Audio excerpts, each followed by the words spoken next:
It's nefarious, man. Like, the brain works in fucked up ways. The mind is one of the most deceiving, manipulative pieces of equipment, flesh, human bodies on earth. I never have trusted my brain.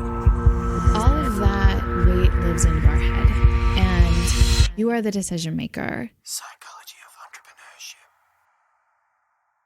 Entrepreneurship. Hi, it's Ronsley. What is going on? Today we are talking with Laura Petersen, who has an alter ego she calls Laptop Laura. Just kidding. Well, only slightly though. Laptop Laura is all her social handles, and it is kinda her alter ego as an entrepreneur. She introduces herself on a podcast as Laptop Laura, and if this is your first volume, then I suppose context is in order. So, the alter ego effect it's a series of different psychological phenomenon that just operate naturally inside of the creative imagination of human beings, where there's I kind of unpack inside the book the different psychological switches that we get to pull that naturally draws out a different performance for us. That was Todd Herman from Volume 8 of the show. But Laura, who is Laura? And they'll say, oh, what do you do? And I say, I'm an entrepreneur. And they say, oh, what does that mean? Or what do you do? And I say, I help other entrepreneurs to write and self-publish books and use them to grow their business. And they're like, oh, that's cool. You help authors. And so that's true. But that's like one little sliver of the billions of things I do and have done. Laura is a tall math and psychology teacher turned podcasting entrepreneur. And to give you an idea of the kind of stuff Laura gets up to for fun, I just met some cool people and ended up getting on a boat and sailing for 24 hours with them from one part of Mexico to another. And when I got home and told people that, they were just like, are you insane? I'm surprised you're not dead and kidnapped. I'm like, okay, I think most of the world is good and not trying to hurt you. And you can trust your gut to a certain degree. I got her to tell me that story at the start and it almost didn't make it into the volume.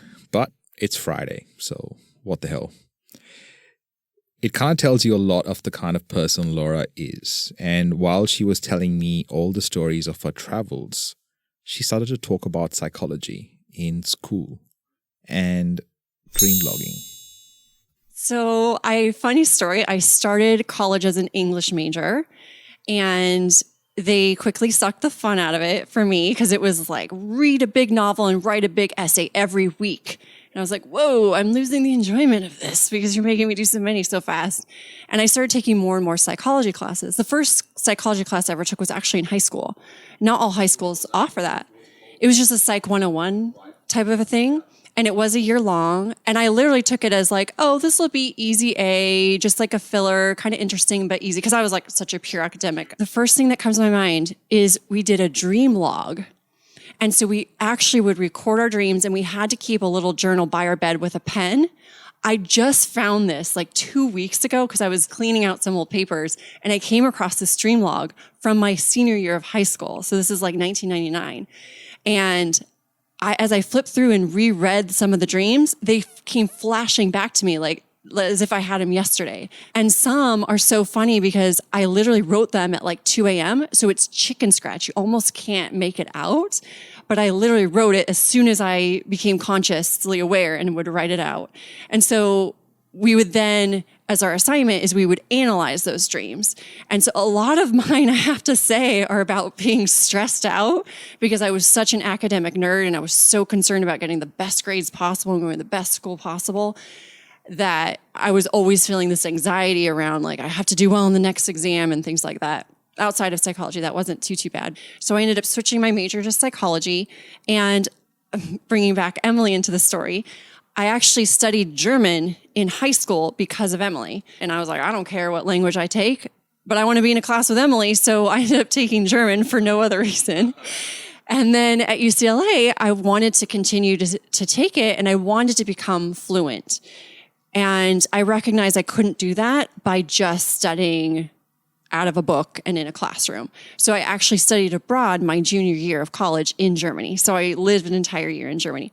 And because I did so many German classes and so much content in German, I had enough credits to minor in German. So I did a major in psychology, minored in German, and then magna cum laude just means that you have a certain GPA to graduate with honors. It's not the highest, but it's like the middle one. So if you're like, Ronsley, who is this Emily? Is that her lover? No. Emily was Laura's best friend in school growing up, and Emily featured a lot in her dream log. And Emily's parents were half German, that's why she decided to study German. But this is also someone who strived to be the best in everything that she did.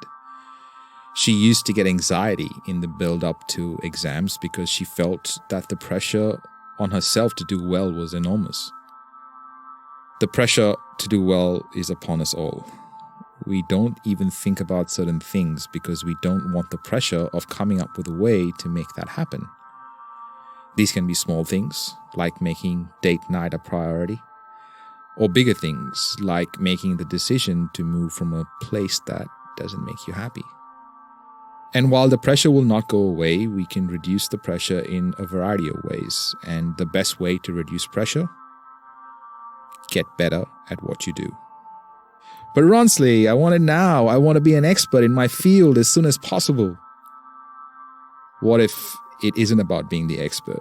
What if it is about being the learner that teaches? And when you are learning, you are raising your self-confidence with every rep. Only is it going to help more people see you as a leader and want to hire you, it's also going to raise your internal self-confidence so that you don't feel so nervous on the sales call. You do feel more belief behind what you're offering, because that's something that I have 100% struggled with. I'm super smart. I'm super passionate. I over-deliver beyond anything. And I have very much struggled taking money from anyone, any amount of money, because of my own money beliefs, my own upbringing, all these things we could totally go down that path on. So for me, starting my own podcast gave me a little bit of confidence. Writing my own book gave me a little bit of confidence. Hitting number one in a relevant category gave me a little bit of confidence. Starting to speak on stage gave me a little bit. And it just helped me to say, like, you know what? I do know what I'm talking about. I can help people, and to put myself out there more. Then it also is social credibility because, like you said, there's so many charlatans who just appear out of nowhere. So how can we actually differentiate people who are just saying that they're millionaires and they're flashing cash on their bed and Instagram or whatever versus someone who's actually done stuff? So if you've written a book and you've been on podcasts and you have your own podcast and you have blog articles and you speak on stage and you're connected with people who also are seen as legitimate, all these little things add up to prove that you are credible. So I'd say any one thing in isolation is a great start. It's better than nothing. But really what we want to do is layer all these things on there, because then we're really proving that we know our stuff. And there's more places where people can check us out and see if the quality really does back up what we're claiming. So do the work. Do the reps.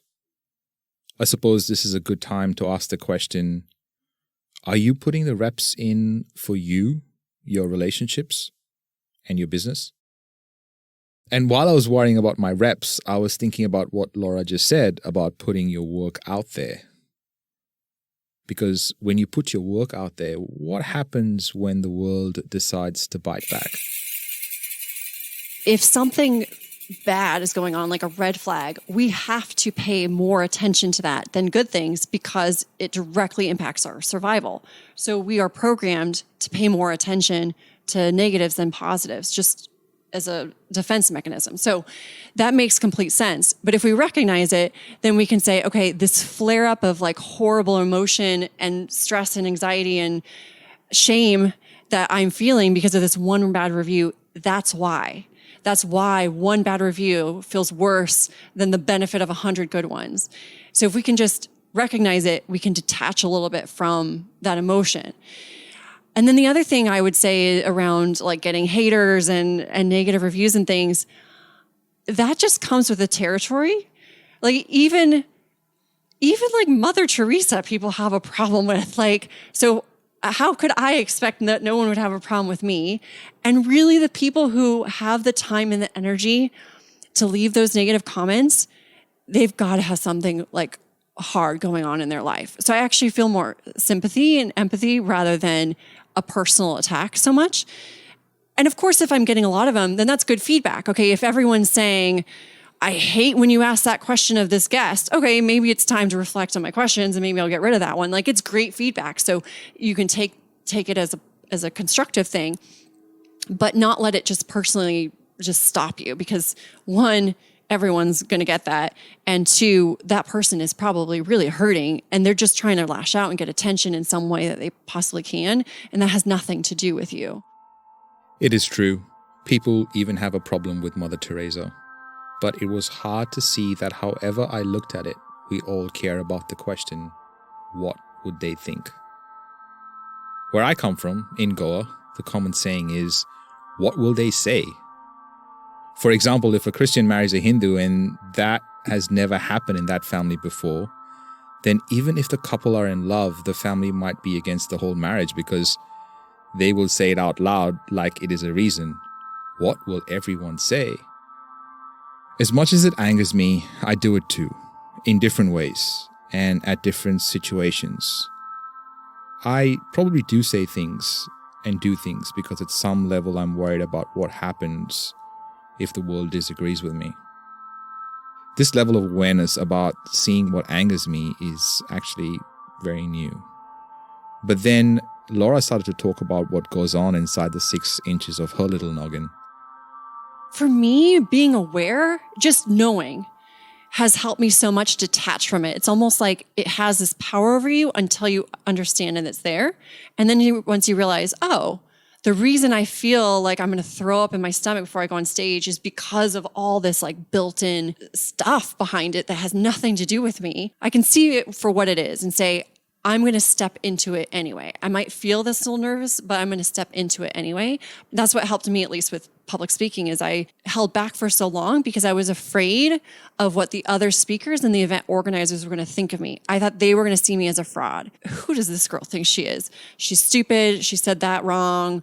She's not really that big of a deal. Why is she on the stage? Whether or not that's true, obviously, is an exaggeration, but that's like going on in my head. And once I finally recognized that and reframed it to, it's not about trying to impress the leaders. It's about trying to help somebody in the audience. Even if it's just one person, then it was well worth it. And once you kind of start doing it and pushing it, you just start getting this momentum.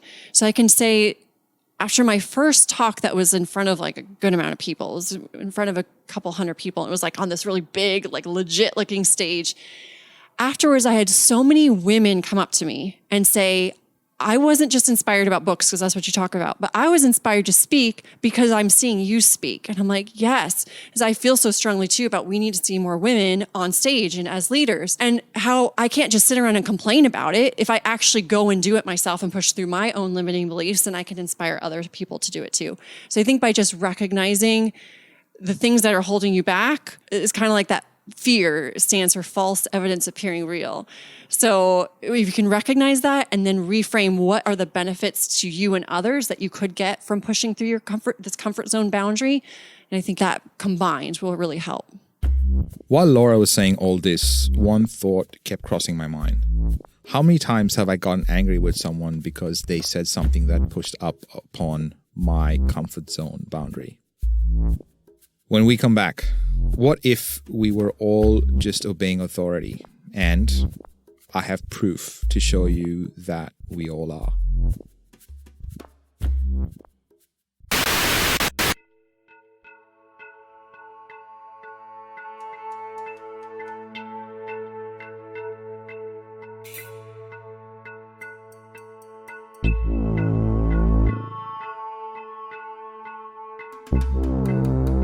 Psychology of Entrepreneurship. The main objective of this audio documentary is to bring together entrepreneurs and creatives who share similar values in a place where conversations can be had without judgment. A place where our listeners can give us constructive feedback to improve the show with topic and guest recommendations.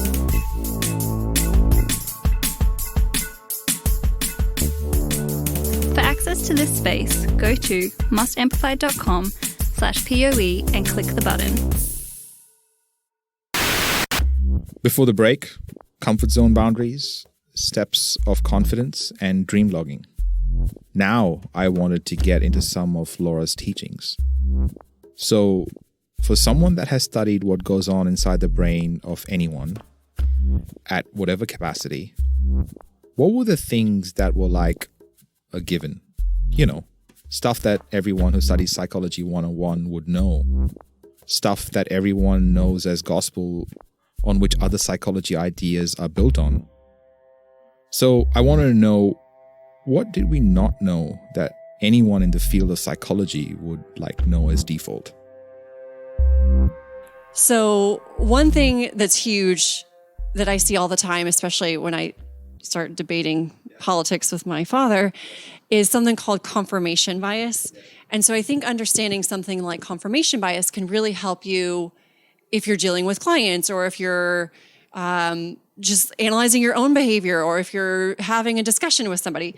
So confirmation bias is we humans, all of us, not the left, not the right, not the females or the male, everybody, we tend to look for information that confirms what we already believe. This is proven with science.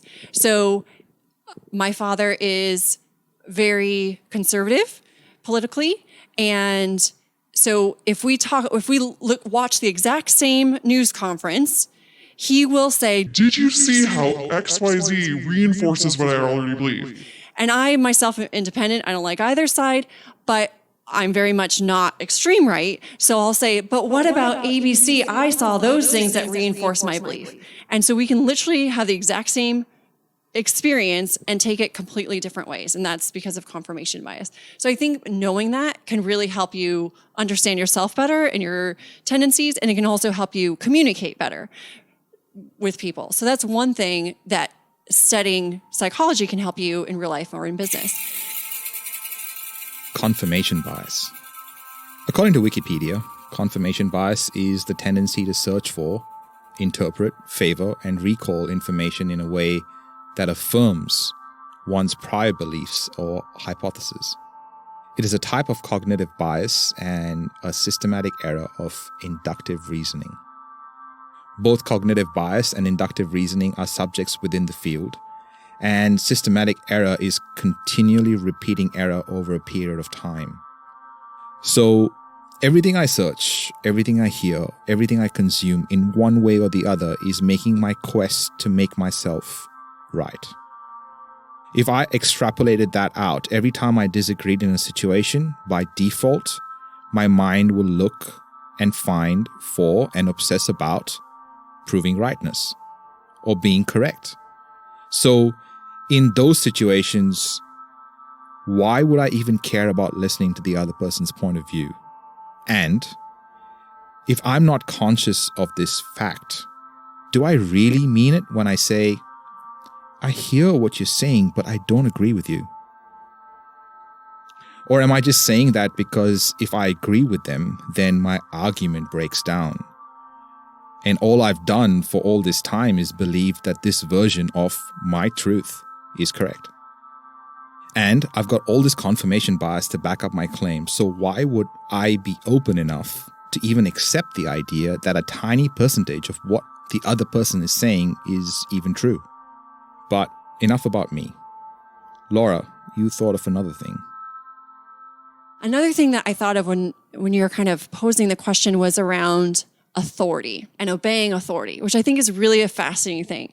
And maybe it's also understanding that helps me not feel as intimidated as I may in front of like quote unquote gurus or like, you know, big people, which I can't say I'm 100% immune to because we're humans, but there are certain elements of projecting authority that we humans tend to follow and just like fall like ducks right into a row. So there's this study by Stanley Milgram. So it's the electric shock experiment. So I think it was the 1970s. Stanley Milgram did an experiment and he had people come in and they were assigned to be, quote, what they called teachers. And so they had teachers, these volunteers, to sit in a room and they had to administer electric shocks to someone in another room who were learners of something. And so we had we had a man in a lab coat who was the person running the experiment. Let's say you're the volunteer, you're the teacher, and your job is to administer these shocks to help someone in the other room, the learner, to learn. And so it was framed up as this is a very important, your task is to really make sure that this person learns more stuff. Okay, cool.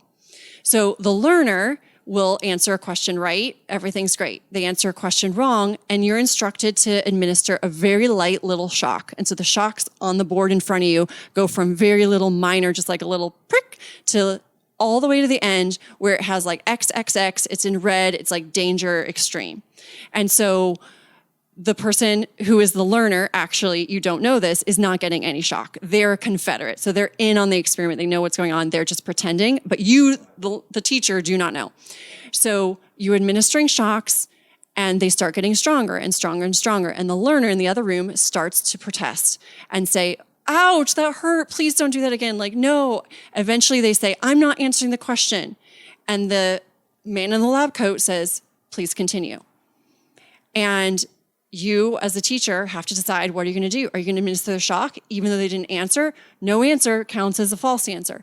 And so when they ran this experiment, they asked professors and researchers around the country to anticipate how many people would actually go all the way to the end, to the extreme. And actually, the learner would stop responding completely, or they'd say, I have a heart problem. And so the people who predicted, the researchers and the professors, said only the most sadistic, horrible people would ever go that far. So they anticipated that most people would stop 30% in.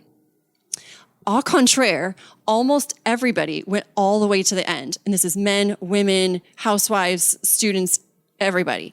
And it's because they felt like they had to obey this authority figure. So by just knowing this one study, we can see that someone wearing a lab coat in this scenario where it's a quote unquote research study, these factors are making you behave in a way that you normally would never, ever behave in any other circumstances.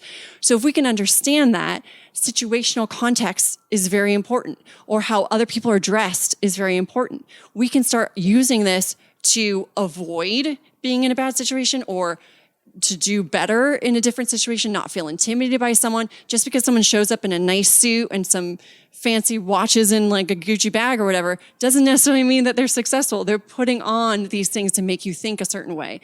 So I think just by recognizing that, it can really just have powerful impacts throughout your life. So this dude, Stanley Milgram, we got some audio from the actual experiment. Cloud, horse, rock, house. Answer. Wrong. 150 volts. Answer, horse. Experiment, that's all. Get me out of here.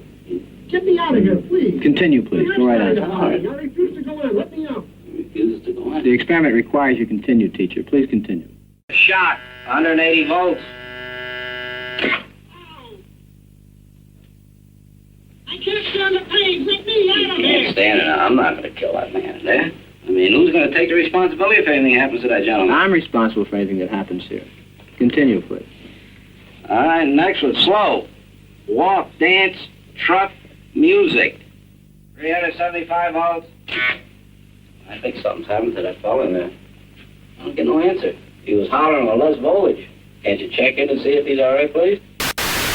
Did you know, in Stanley Milgram's first set of experiments, 26 of the 40 experiment participants were administered the experiment's final massive 450-volt shock, while all participants were administered shocks of at least 300 volts. Now here's the confronting question, for me at least. What am I doing because I just believe that someone in a position of authority is going to scold my behavior or disagree with me with what I have to say? What am I not saying because I'm scared at some level of the repercussions? What are you not saying? I've said to people, I dare you to be happy. I fucking dare you to run the risk, to take a chance on yourself, to do something that you've always wanted to do.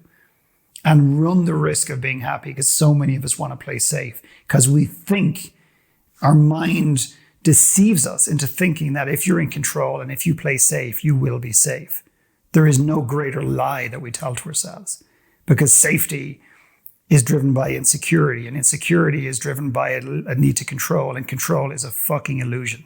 It does not exist, has not exist, and yet we live in a world that so many people are trying to control themselves, other people, the outcome, and there's this obsessive needing to know. And I always say that this needing to know prevents you from ever truly knowing. That was Philip McKernan in Volume 1. The reason it is important that he is brought up at this point is the question, what are you not saying? That is a Philip McKernan question. What aren't you saying is the difference. Transparency is what David spoke about. One is my vulnerability, and other is my sincerity. Both are directly related to one thing. I'm transparent. I'm not authentic. I'm transparent. I illuminate the truth. Authentic is coming up with your own ideas and sticking to your ideas, but I think it has hypocrisy truly tied to it, and the energy of it doesn't always translate. We feel like I'm living my authentic self, but because of imposter syndrome, like you said, I feel like a fraud because I really can't live to an authentic self. But what I can live is a transparent self. That was David Meltzer in Volume 5. He is such a smart cookie. Authentic versus transparent. Because while I was thinking about what David said and what Philip said before him, Laura started to talk about this story of being transparent, even though she calls it the other word. It's funny, as you're asking, I thought of a specific example that someone reached out to me recently. Actually, she's in my free Facebook group, and she commented about my podcast in the group. And she just said, I wanted to thank you for putting out what you put out because it's so authentic. And I was like, can you give me a specific example so I can do more of that? And she said that the way that I'm sharing, for example, my journey with public speaking, because I used to be afraid of it and I ran away from it. And literally last year in 2018, I decided to step fully into it and get over it. But on my podcast, I'm actually sharing that throughout the time, even if it's a little story here or a little story there, but I'll say, I was a little bit nervous for this presentation, but here's how I practiced it, and I'll give 2 tips. Or for example, and before my podcast movement talk, I actually recorded practicing my talk, and it was ironically on psychology. So how can we apply psychology to our podcast? And I had 6 different things that I was going to go over. And so I did a practice with the first 3, and then I did a practice with the second 3, and I recorded it as if I were going to be on stage that very next day. And I released it as an episode. And even in my first 3 that I describe, I mess it up, and I was like, whoa, guys, I'm glad I'm practicing with you because that didn't sound right? Okay, I'm going to rephrase that tomorrow. And so they actually heard me practicing what I would be speaking on stage the next day. And so I feel like that's an example of authenticity because I'm not trying to just pretend like I'm this polished, perfect speaker out of the womb. I'm this amazing speaker, but no, I'm like really sharing my journey. And you can, if you're feeling like you're struggling in this regard, here are some tactics that I'm actually trying live right now that you can put into effect. So this girl just said, I feel like I'm on this journey with you. And she said, I really appreciate as well that you don't only interview guests that are super megastars because they seem so unattainable, but you're talking to people who are at my level or a few steps ahead, and I can really relate to them. So I think that ties into it as examples of what people could do. I found a company called Beyond VR who had like an experience with public speaking. So I started like coming into companies with VR virtual glasses, and everyone who was afraid of public speaking, I would have them speak in front of like a 10 people room, and then like a 50 people room, and then like a 500 people arena, and then like 1,000 people arena. That was Alda Karen in Volume 3. Building confidence, even in virtual reality, is one step at a time. First 10 people room, then 50 person room, and so on. But everyone wants to jump steps. We hope that the reps don't matter, but no reps means that the imposter is very loud. And we don't do the reps because we want it to be perfect from day one, don't we? I mean, a lot of my clients, they will use perfectionism as a reason not to do it, which is maybe really just imposter syndrome coming out in a more socially acceptable way of like, oh, it has to be perfect, otherwise I just won't do it. Like really, you're actually feeling so insecure that whatever you put out can't possibly be good enough that you're holding yourself back. And again, I think most people who actually care about giving value is going to think like, I could do more. What if I do more? Maybe I need to spend a year writing this book instead of 30 days because like I could do more. But I think ultimately something done and out there is more beneficial to the person you're trying to help than perfect and in your head or on your computer for an indefinite amount of time. So are either my books perfect? No, I don't even know if that's possible, quite frankly, but they're out there and they're helping people. And I can always do another edition. I can always do another podcast episode that gives a new nuance. And I mean, these days, things happen so fast. Technology is changing so fast. The second you put something out, it's outdated a week later anyway. So just put out your best work that you possibly can right that moment, help some people, and know that you're going to revise it later. Is the trick here to build a series of reps that allows us not to care about being perfect? And while I thought about that question, I realized that Laura was so experienced in many ways. And experience counts because more experience equals more imagination. But maybe for some of that experience, the academic/corporate world might find are actually extracurricular activities versus all the good grades she can show. But Laura is extremely well traveled. And for anyone that has traveled, you will know what I mean when I say that the best teacher in the world is travel. So I wondered what she thought of that, because she clearly at one point in her life cared about the good grades. Now, not so much. Because when I say well traveled, I wonder what you thought that meant. Like right now, if you think about it, what does well traveled mean to you? There's no right or wrong answer, by the way, and bigger definitely isn't better. But Laura has been through 44 countries.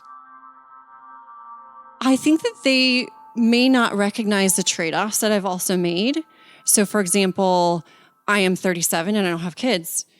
And that's been a conscious decision because I knew that having kids may complicate things more. And I really valued travel and I really valued building a business and focusing on that. And so that's something that I've traded off, at least up until now. So if someone really values having kids, then that's okay, but embrace that. So maybe recognize that if you have kids early, it might take you a little longer to have gone to 44 countries, or it might take you a little longer to get to a certain point in your business, just because there's only so much time in everyone's day and it's all about priorities. I think too, it's funny because when I was in my 20s, I do remember I was living in Arizona and people did say to me, "You're so lucky that you can travel." I could never do that. I could never afford it. And it always struck me as fascinating because these people who were saying it to me were the ones that had a brand new truck, the biggest screen TV you could buy at the time. They always had the newest technology phone. I had like no TV, old used car. I never upgraded my phone until it like fell in the pool or was just completely not working anymore, because I valued the experiences far more than the physical things. So I wouldn't go out to eat all the time. I didn't buy rounds of drinks for everyone at the bar, and I didn't have the newest stuff all the time because I would save my pennies so that I could buy that flight as far away as possibly could. And even when I traveled, I can tell you how many hostels I've stayed at, backpacking around, like just doing it on the cheap. And it's been absolutely most amazing experiences. So I would actually recommend that to people over like going to a hotel that just looks like the exact place you just came from, just put it in a different location. So it's just all about trade-offs. And I think that everyone has to just recognize what their priorities are for that period of time and enjoy that and not always look around and feel inferior because one other element isn't maybe as far along as someone else, because you don't know what they've given up to get to that point in that area and vice versa. Laura spoke about kids, so I suppose it is appropriate to say that on episode 193 of our podcast, Copy That Pops, we are quite excited to, well, let Laura tell you. Hello, everyone. Welcome to Copy That Pops. I'm your host, Laptop Laura, and today is the first podcast I'm recording fully with a co-host who's not going to say anything. His name is Everin, and he is my little baby, my little son. So the baby has finally arrived. I found out I was pregnant in January of this year, 2019, and he was born actually on his due date of September 20th, 2019 at 3:30 p.m. Psychology of Entrepreneurship. Coming up on the Psychology of Entrepreneurship. I worked for a 9-figure business in my early 20s. But nothing's really come easy for me. Like I didn't grow up wealthy. I grew up in a lower middle class. My father had to file for bankruptcy. Our business isn't meant for everyone, both on the employee or the customer side. That is my definition of success in my career. Psychology of Entrepreneurship. I interviewed Laura because she is the author of Copywriting for Podcasters and Permission to Write a Brand Building Book for Podcasters. She taught psychology for 10 years at the high school, college levels, is the founder of 2 businesses, Copy That Pops and Book That Pops. She is the host of the very successful podcast, Copy That Pops. She has spoken at We Are Podcast in 2018. She's an international speaker, best-selling author, and now, mother.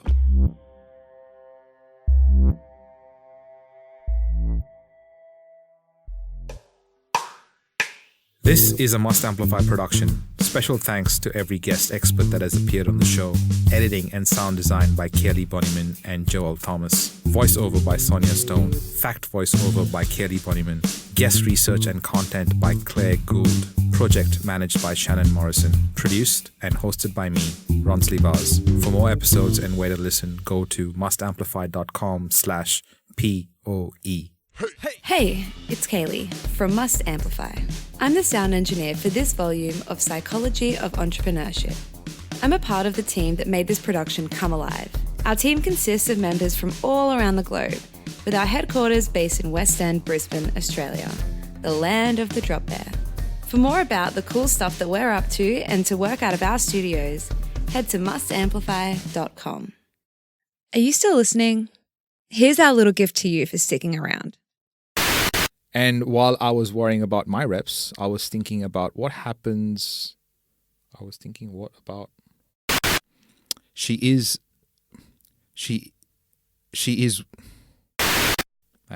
that again.